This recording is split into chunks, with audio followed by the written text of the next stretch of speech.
I'm Nancy Toff, the archivist historian of the New York Flute Club, and it's my pleasure to welcome you to the first event of the New York Flute Club's 2025-26 online series. This year, in honor of the 250th anniversary of the United States, we are specializing in American flute music. And what better way to start the season this year than with a program about Samuel Barber, one of our most distinguished and longtime members, and also a very important contributor to the American musical scene over many decades.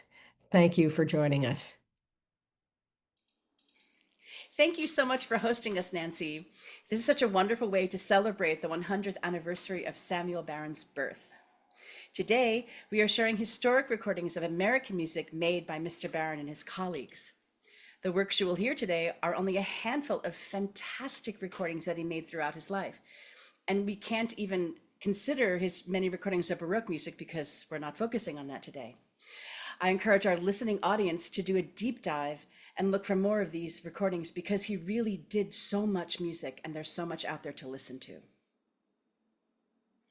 Mr. Barber was such a brilliant scholar, and one of the most inspiring things about him was his connection to living composers and premiering new works.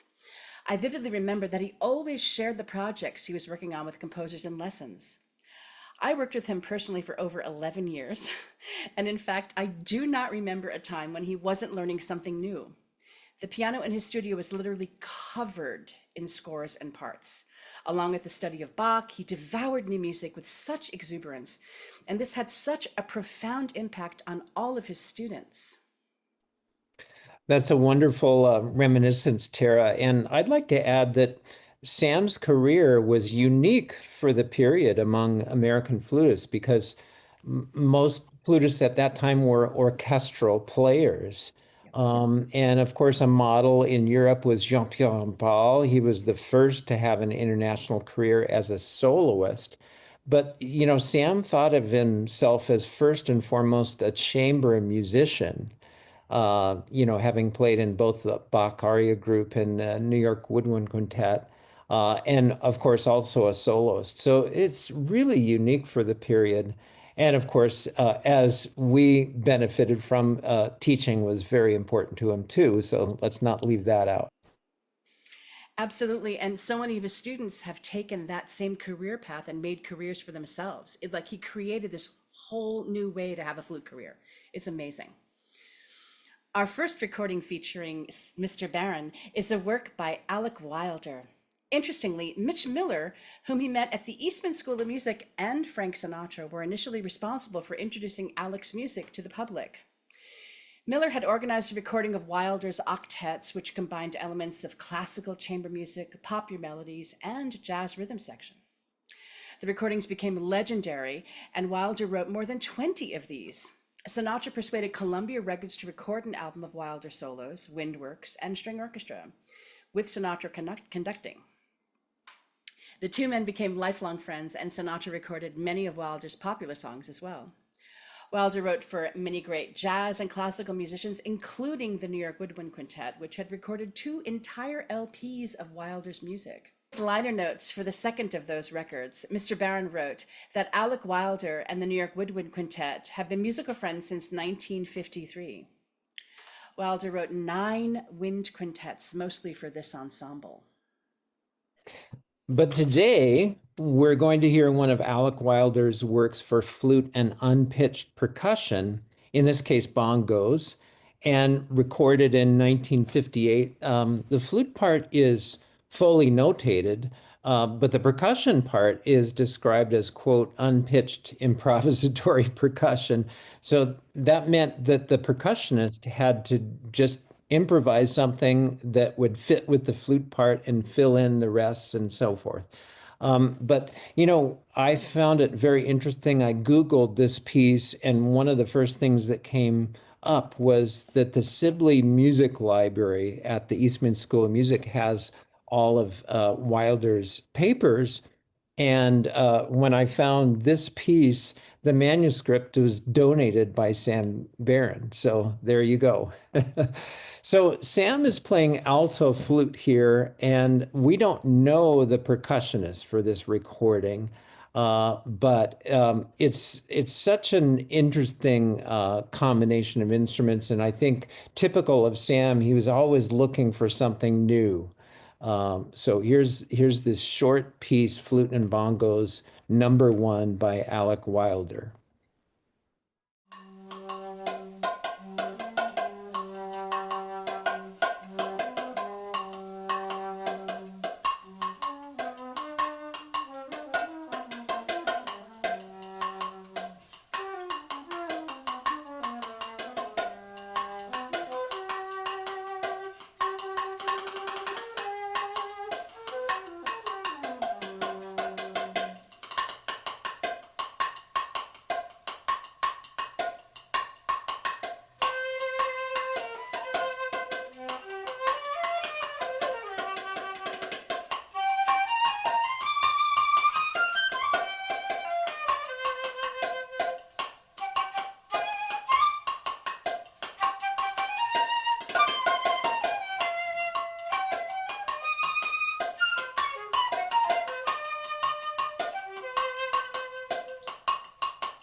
What a fun collaboration. That was also so great to hear. Next on the playlist of American music recorded by the great flutist Samuel Barron is a work by John La Montaine. This Pulitzer Prize winning composer studied at Eastman, Juilliard, and at the American Conservatory in Fontainebleau. He also held the position of pianist and celesta player in Toscanini's NBC Orchestra from 1950 to 1954. Additionally, he studied to become a stockbroker, and just in case composition didn't work out, which of course it did, because he won 2 Pulitzer Prizes in 1959 for his piano concerto, the first one, and then 2 Guggenheim fellowships and an award from the Academy of Arts and Letters. So the decision to return to composition was a good one. Originally, in 1959, this work was composed as a song cycle for soprano and orchestra and based on the biblical text, the Song of Solomon. This song cycle, entitled Fragments from the Song of Songs, provided the conceptual and musical framework for 2 later works for flute and piano. Dedicated to Dorio Anthony Dwyer, the former principal flutist of the Boston Symphony, the 2 adaptations for flute and piano, My Beloved and Come Into My Garden, received their premiere at the 1980 National Flute Association Convention in Boston. Today, we're going to hear Come Into My Garden for flute and piano. This recording features Samuel Barber in collaboration with his wife, Carol Barber. Knowing them both for so many years, this is going to be a real treat. Not only is Carol a wonderful pianist, but she's also a brilliant musicologist and the executive director of the Bach Aria Group and Festival. So this collaboration between Samuel and Carol Barron is really special. And this performance showcases kind of an improvisatory sounding work, although, it's all written out. And this is a live recording. What I find most interesting is it was made less than a year before Sam Barron's death, but he's in terrific form here. And what strikes me is his vocal approach. He's really singing through the flute. And of course, he worked alongside great singers throughout his career in the Bach Aria Group. But I think his intentional use of vibrato stems from his original instrument. Before he was a flutist, he studied violin. And, on violin, you don't just turn the vibrato on as some flutists do, but they really have to work with how do I move my finger? How fast do I move my finger? And so on. And they're very intentional about it. So Mr. Barron here is so flexible and expressive, always changing his vibrato depending on the phrasing. So here is John Lamontaine's Come Into My Garden, Opus 49, with Samuel Barron on flute and his wife, Carol Barron, on piano.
Next, we move to two really different works for the combination of flute and tape, or flute and electronic sounds. Mr. Barron said of this combination of flute and tape, while referring to the earlier popular genre of Baroque flute music, quote, "In the past few decades, tape has become the new continuo," end quote. This astute observation still applies today. The flute is capable of extraordinary agility, dynamics, articulation, and color, and in the hands of a virtuoso flutist like Samuel Barron, everything and anything is possible. Composers embarking on this journey must have been so excited by all of the possibilities and how well the flute could be chameleon-like, seamlessly blending into the incredibly varied texture of these electronic sounds. Well, in 1962, the first composer to write a work for the combination of flute and tape was Mario Davidowski. His groundbreaking work, Synchronisms No. 1, was the first of his Synchronisms series, which pairs live acoustic instruments with electronic sounds. Davidowski worked at the Columbia-Princeton Electronic Music Center, which was founded in 1950 by Columbia and Princeton University professors, which included, but not limited to, Otto Luning, Milton Babbitt, and Roger Sessions. This new and original medium used the new technology, reel-to-reel tape. In fact, I remember that when you purchased the music, you got a reel-to-reel tape with the score. And that was like mind-blowing. So Davidovsky composed Synchronisms No. 1 in collaboration with flutist and composer Harvey Solberger, who actually recorded it for the first time. And it's just a brilliant piece. It's so clever, the interaction between flute and these quirky electronic sounds. So the problem for the performer of music, of electronic music of this type, where you have a fixed medium, is that the tape is unforgiving. The flutist has to time their playing with that of the reel-to-reel, and it, especially for the longer sections, it can be really difficult. But the electronic sounds are kind of cued in the flute part. And so that's Baron, I think the timing of it and the balance between flute and sounds is wonderful in this 1974 recording. So let's listen now to Mario Davidovsky's Synchronisms No. 1 for flute and tape or electronic sounds.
Fantastic recording.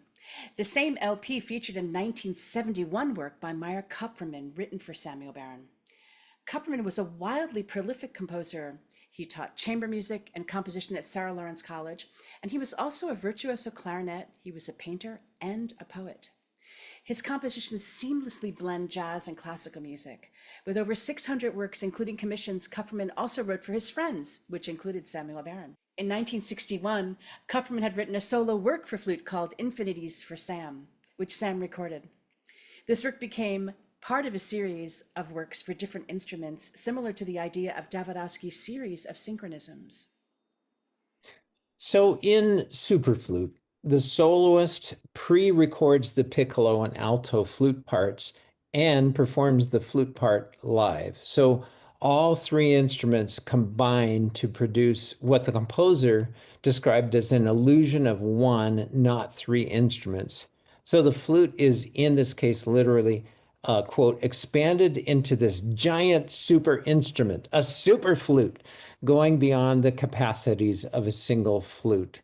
And we don't have time to play the whole piece. We're going to hear just a short excerpt, but it's the part of the piece I consider the most interesting.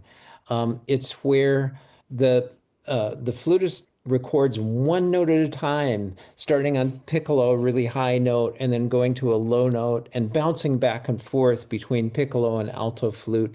And it's a real brilliant feat of virtuosity.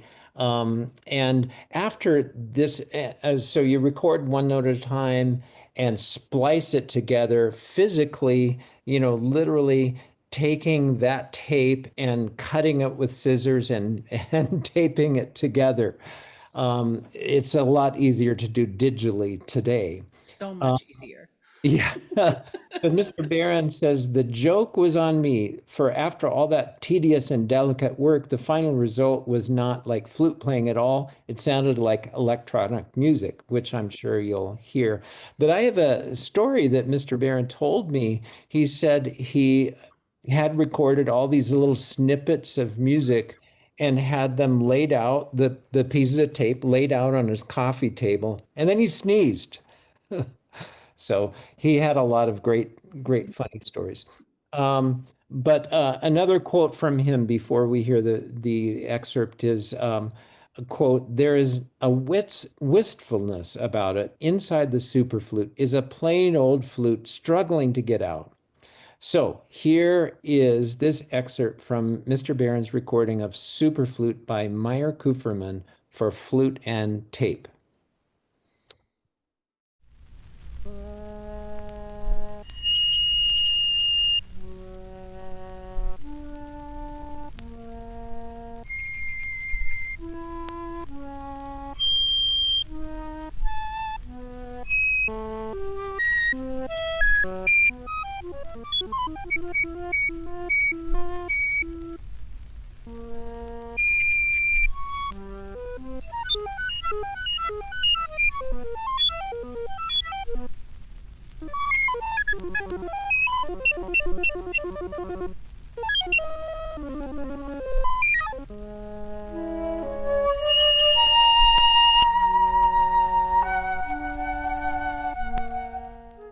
Fantastic. That is a wild recording.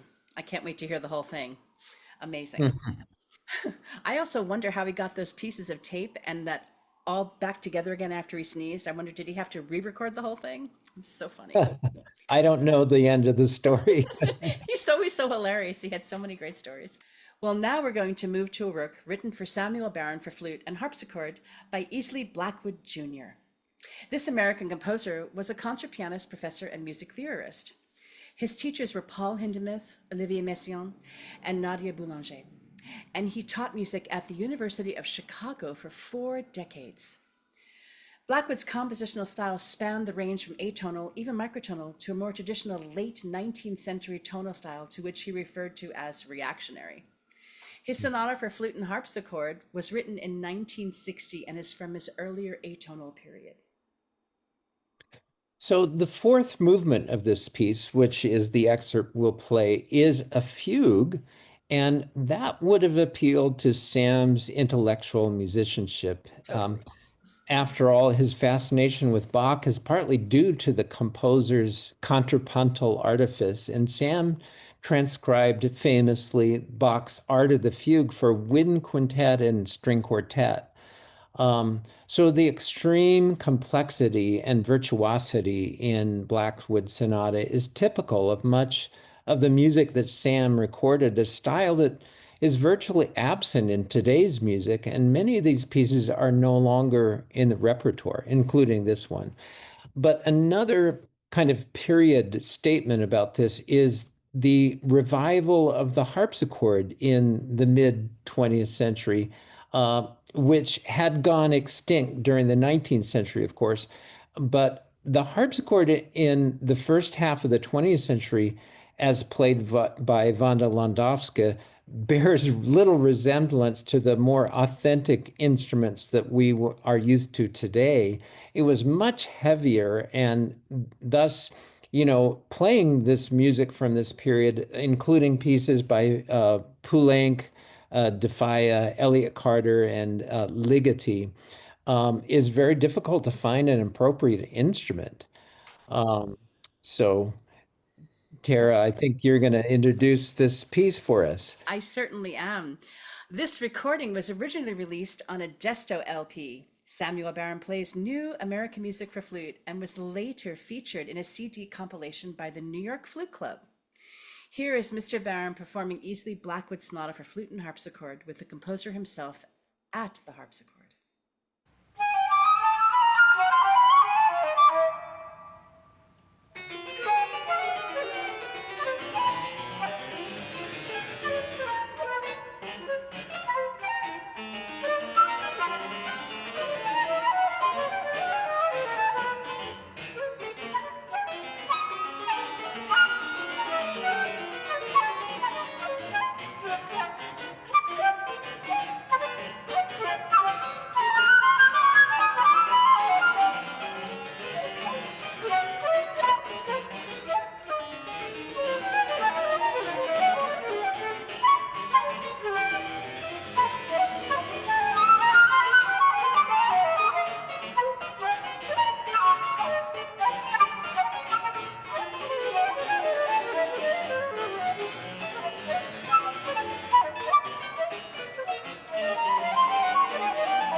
The next work on our program is an excerpt from the monumental piano work, the Concord Sonata by Charles Ives. We are thrilled to have pianist Gilbert Kalish with us today to speak about Charles Ives and his recording of this work. So, welcome, Gil. And I thought before we focus on the Ives itself, I know you and Sam worked together for many years as colleagues on the faculty at Stony Brook and did several recordings together, including the two we're featuring today. Can you just talk about your life and career with Sam a little bit? Well, Sam was a kind of revered figure to me, actually.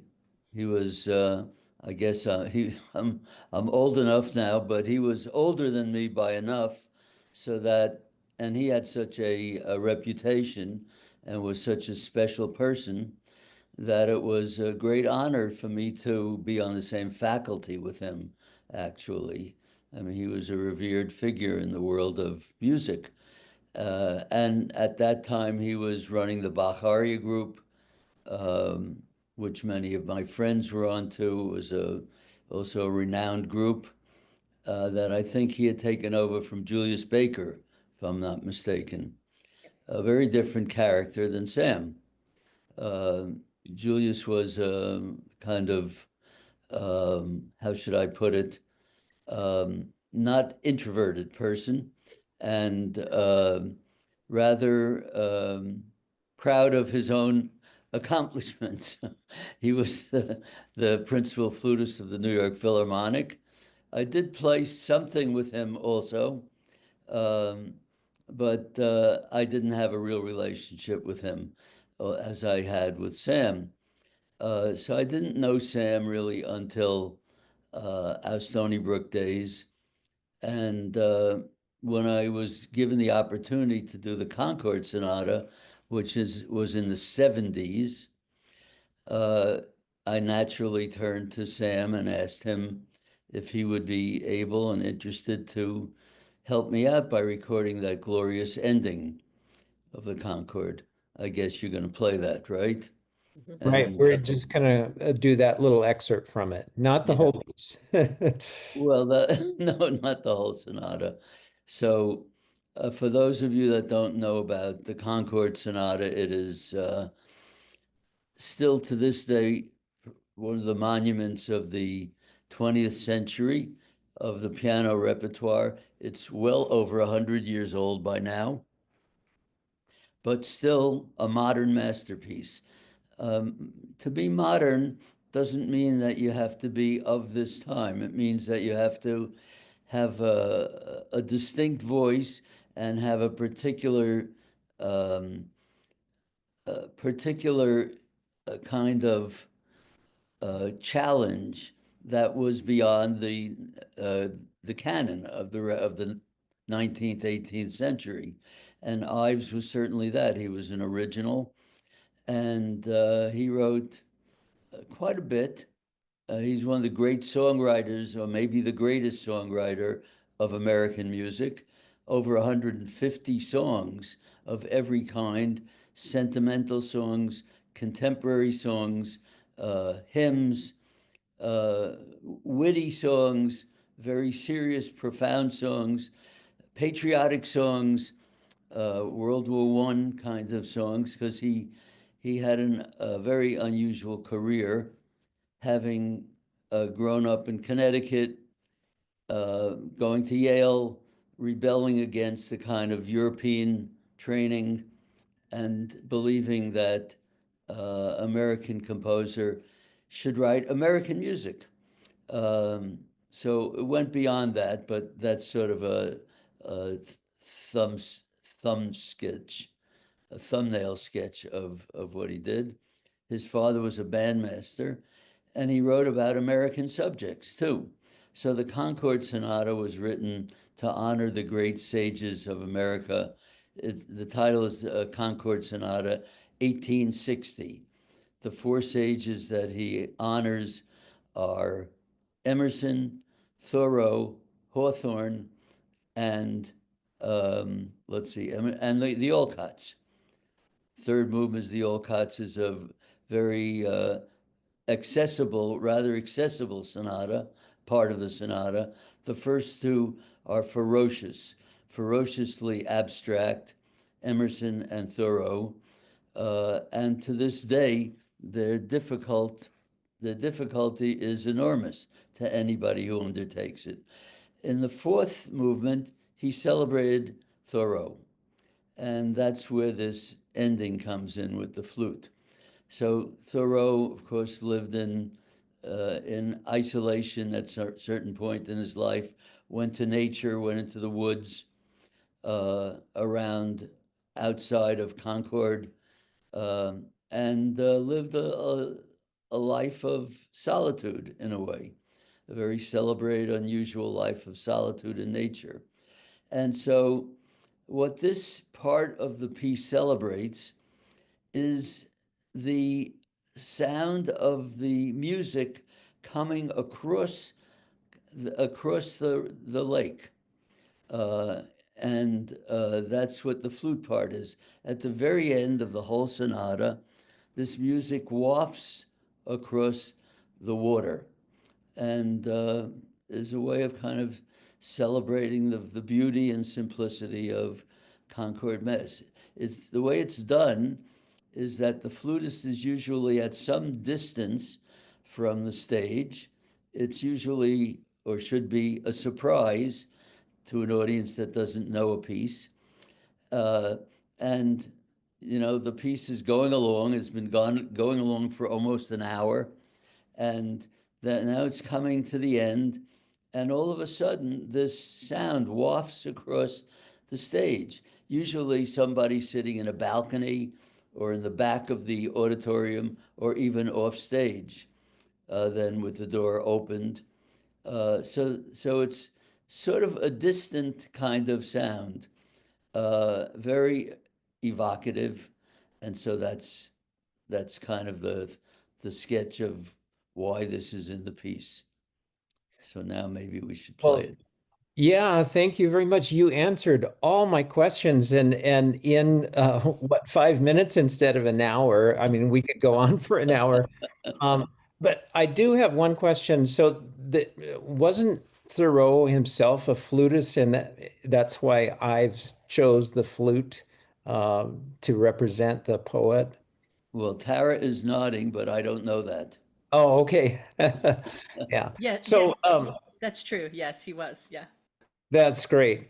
Okay, so let's hear this wonderful excerpt, the very end of the fourth movement entitled Thoreau of the Concord Sonata by Charles Ives.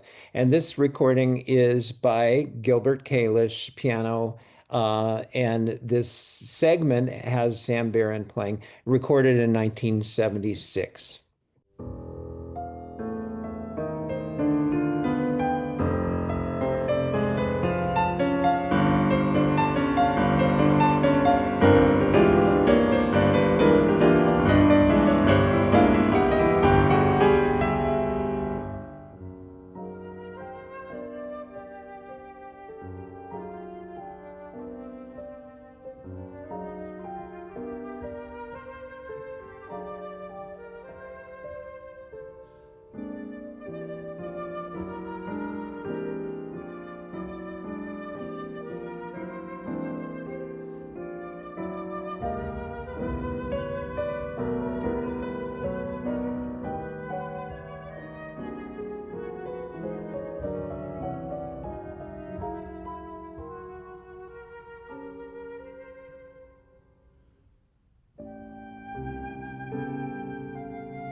Established in 1947, the New York Woodwind Quintet has been in existence for 78 years. Samuel Barber joined the group in 1948, and he played in the ensemble until 1969, and then again from 1980 until his death in 1997. In 1955, the New York Woodwind Quintet was playing a concert in Blue Hill, Maine.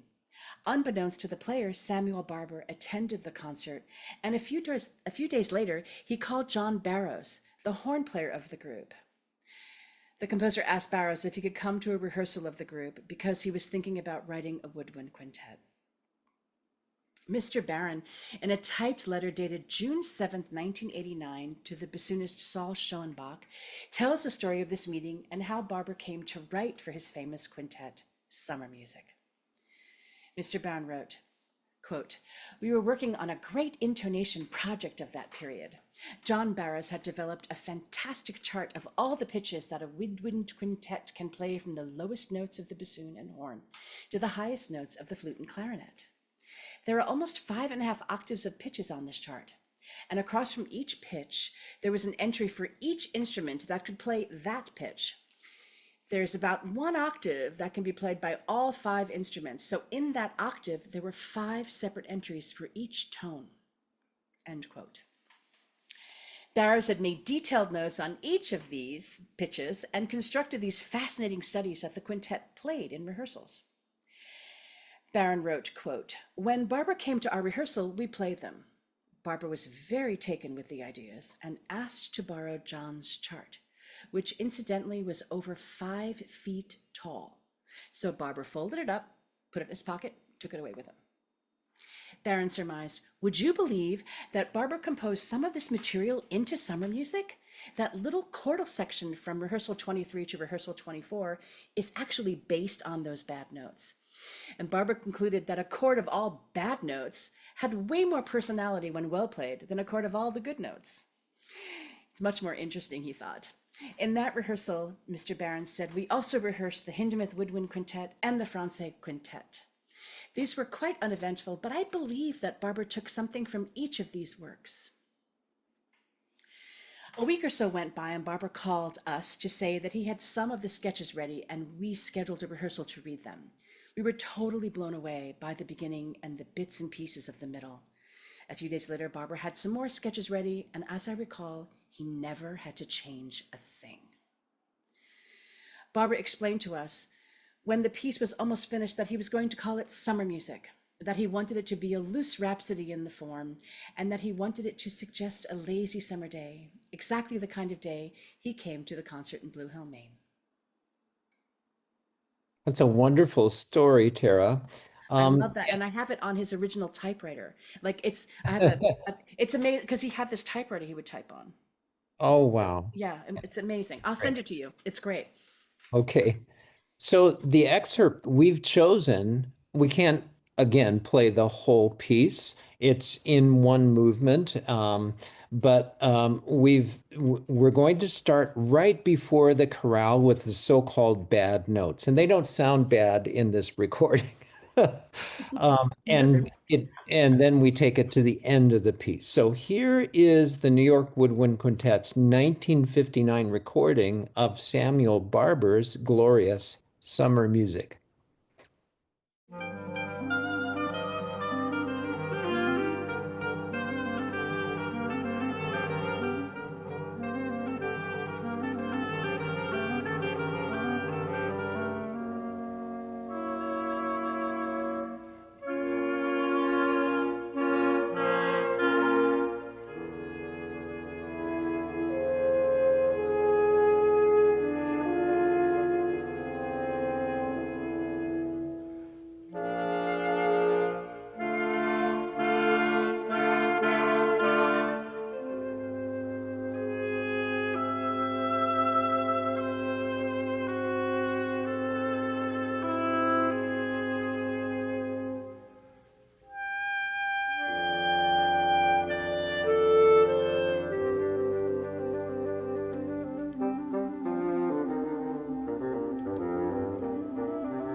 I just love that piece.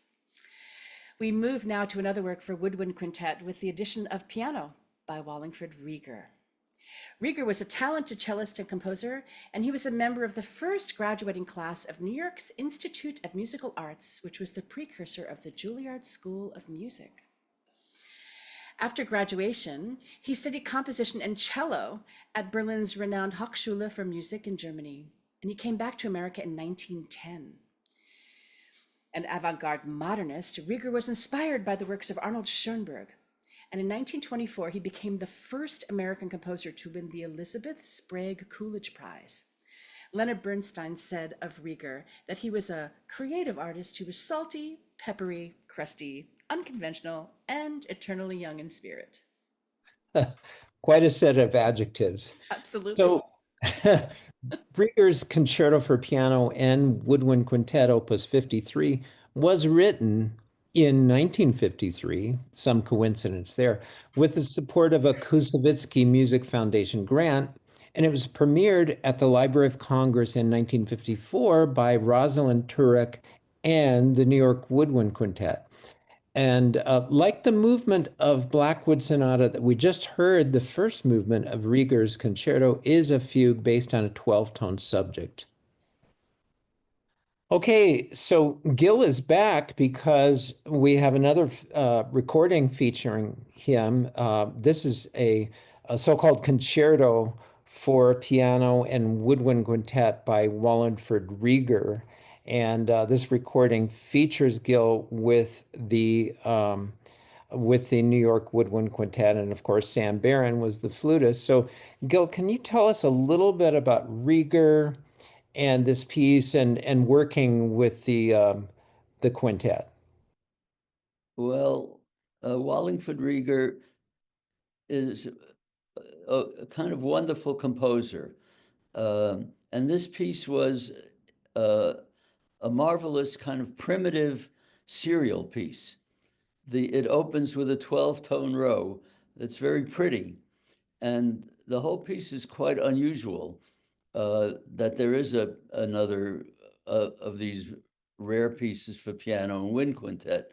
So Wallingford Rieger was alive at the time that we recorded it, lived in New York, and came over to my apartment and coached us on the piece. He was an elderly man, kind of very gentle. This piece is a kind of a, really basic serial piece. Like it has the 12 tones and they're done, but you would never kind of think of this in connection with the music of Arnold Schoenberg. It doesn't have that kind of lushness. It's actually very classical and austere in a way. He was just intent on balancing the piece well. There was some rhythmic problems.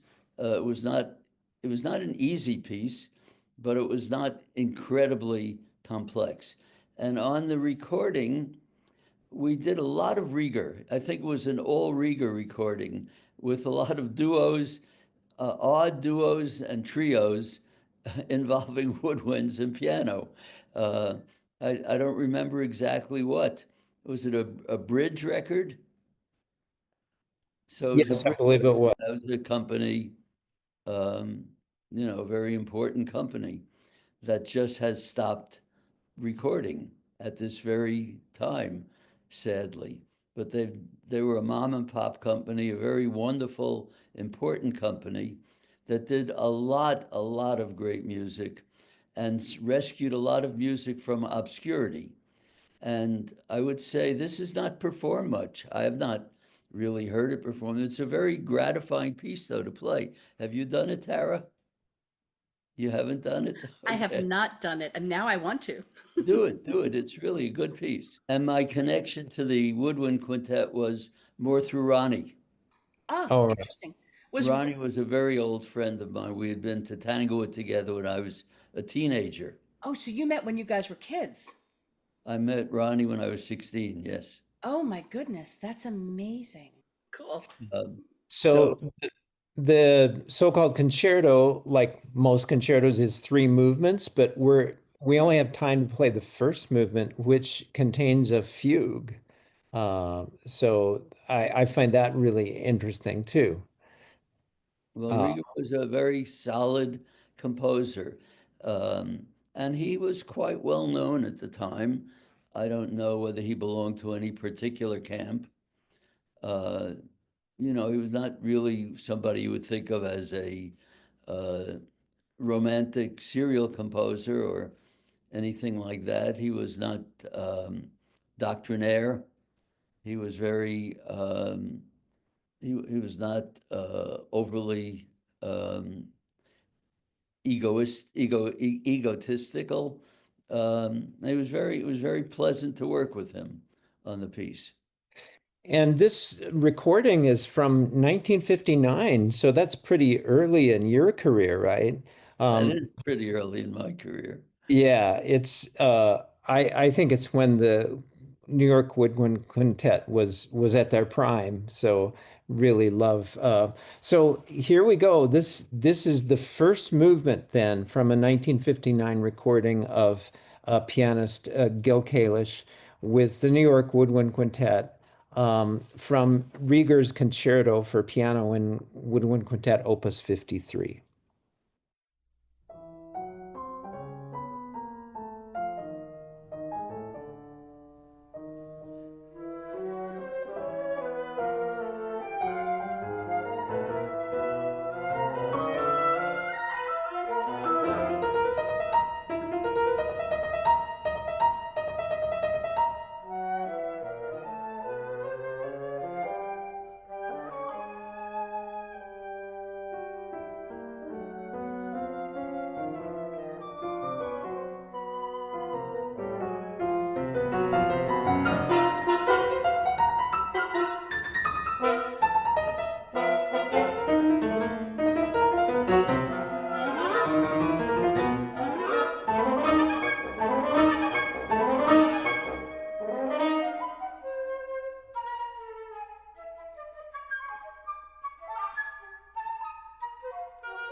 We move now to a work by Walter Piston.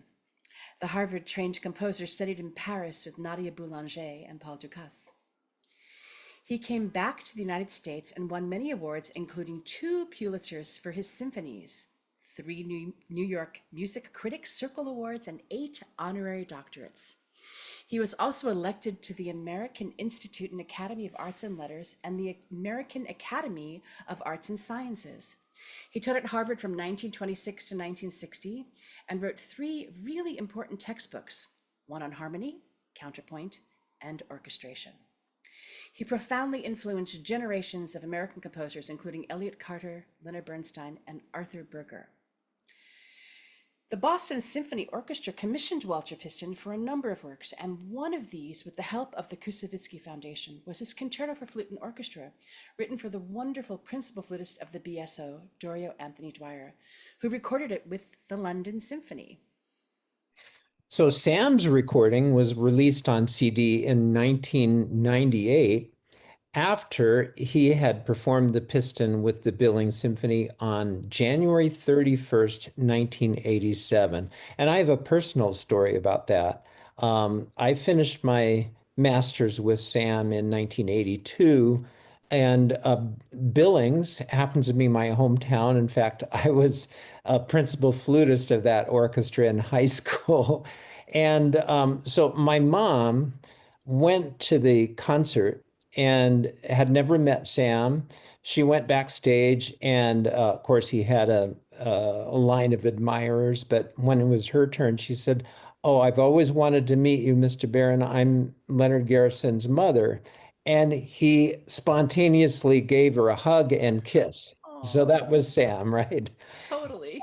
Yeah.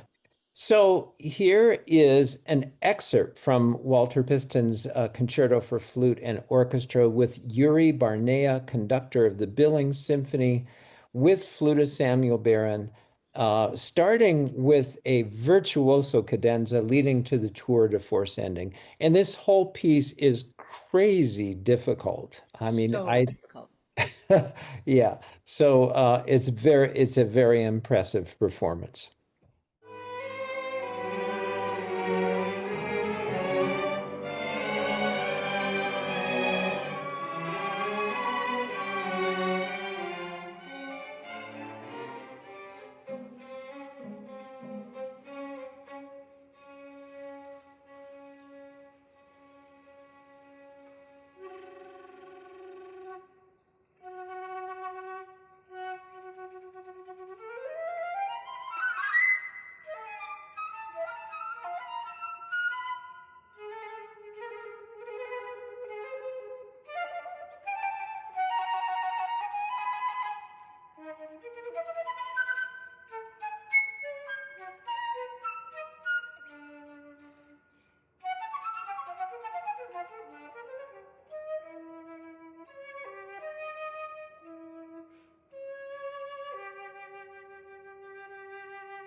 That was unbelievable. Such fantastic flutistry. Well, we have time for one more. Irving Fine wrote his partita for wind quintet in Tanglewood, Massachusetts in the summer of 1948. And the piece was premiered in New York on February 19th in 1949, and not by the New York Woodwind Quintet. The work is in 5 movements, and I wish we had time to play them all. This is such a great recording, but today we only have time to hear the first movement. It is such a warm opening, and the rhythms are so buoyant and crisp. So there's a nice connection here between Walter Piston, who we heard previously, and Irving Fine, we're going to hear right now. Piston was Fine's teacher at Harvard, and Fine's partita shows the influence of Stravinsky's neoclassical works. And I thought it was important to play this piece as the flute is more prominent here than it is in Barber's summer music that we heard before. So this 1963 recording shows the New York Woodwind Quintet's ability to move quickly from rhythmic to lyrical playing, and what a fine sense of balance. So here is the first movement from Irving Fine's partita for wind quintet.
Leonard, this was such a treat to be able to spend the last hour with you and hear all these stories. Oh, I've so enjoyed listening to and reminiscing about Samuel Barber.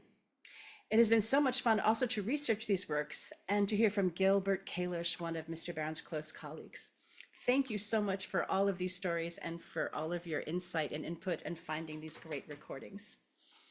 Well, thank you, Tara, and thanks also to Gil and Nancy and the New York Flute Club for hosting us.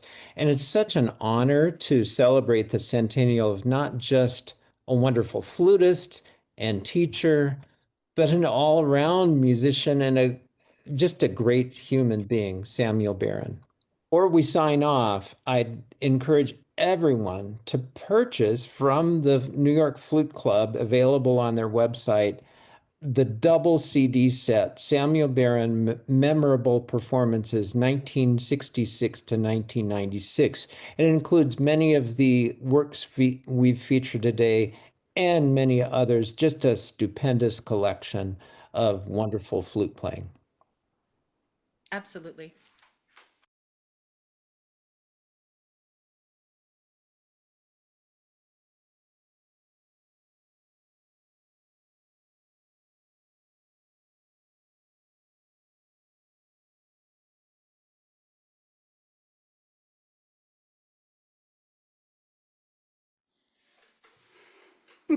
Hi. That was so fun. Welcome back. If anybody has questions, you can put them in the chat or raise your hands and we'll try to bring you on camera. We'll try to answer them. There's lots more. Absolutely. Lots of these recordings are not only available on the Flute Club's compilation, of which we still have plenty of copies, but also lots of the LPs are available on eBay, which was a very nice find. I own a lot of these already, and so do Tara and Yeah. Leonard, but we found a lot of album covers and things like that on eBay, which was great. It was so hard to choose because there were so many wonderful recordings, actually. We went through a lot of material, right? We did. And how many, you've done a full discography, haven't you, on Mr. Barron? I'm not going to say full, but fullish, and so has Leonard. Right. So Yeah. between us, we have a good list. What did you most regret having to leave off because we don't have all night? Well, another piece by the Woodwind Quintet. That record of the New York Woodwind Quintet is incredible. And we were like confined to his American music, but also there's so much other stuff that is so great. I would love to do one on his Bach stuff someday. That would be really amazing because the Institute was such a big part of his life too. And we could also do the duets with Ron Paul, Oh, that would be which so are incredible. fabulous. Yeah, They're great pictures, and it's a wonderful recording. It's one of the Yeah. first recordings I bought, so Right. I'm very fond of that one. It's on Dover, I think. Does anybody have any questions? If not, we will sign off, and I will just mention that there is a big program going on to celebrate Sam's 100th birthday at Stony Brook all weekend, and it will be live streamed. Great. I will be speaking and Tara will be speaking and playing on Saturday afternoon beginning at 3 o'clock. And the link for the live stream is on the Flute Club website on the same page as this program. Right, So and it is a great program. John Gingrich is also going to speak, but and there's some students that are coming. There's panel discussions and the musical selections. There's a group of Bach arias, which was really central to Mr. Barron's life and his work and study. His gigantic transcription of the Art of the Fugue, which was it's monumental. Actually, there isn't a score for that when you think about. I've typeset the whole thing, and we're trying to get this released this year in celebration of his centennial. But so we're doing a few selections of that, and that's transcribed for woodwind quintet and string quartet, and he did it for the fine arts quartet and woodwind quintet, and you can hear some of that on YouTube, which I found last night. I was trolling last night, and then they're also playing there's a sonata being done by a student with the Eldon Burton sonatina, right? And then there's the Brahms, a movement of his Brahms transcription for of the G minor piano quartet, which is just incredible. They're doing a movement of that, and Gil is playing. Bill Purvis is coming back. Arthur Haas will be there. So many of Mr. Barron's village are going to be there, and it's really going to be great. And so many can't come, so we're so sad, but glad that it's live streamed. So. all right, I don't see any questions, so we will sign off. Thank you for coming. And this program will also be on YouTube very shortly. Thanks very much. Good night. Thank you, Nancy. Good night. Good night, everybody. Thank you.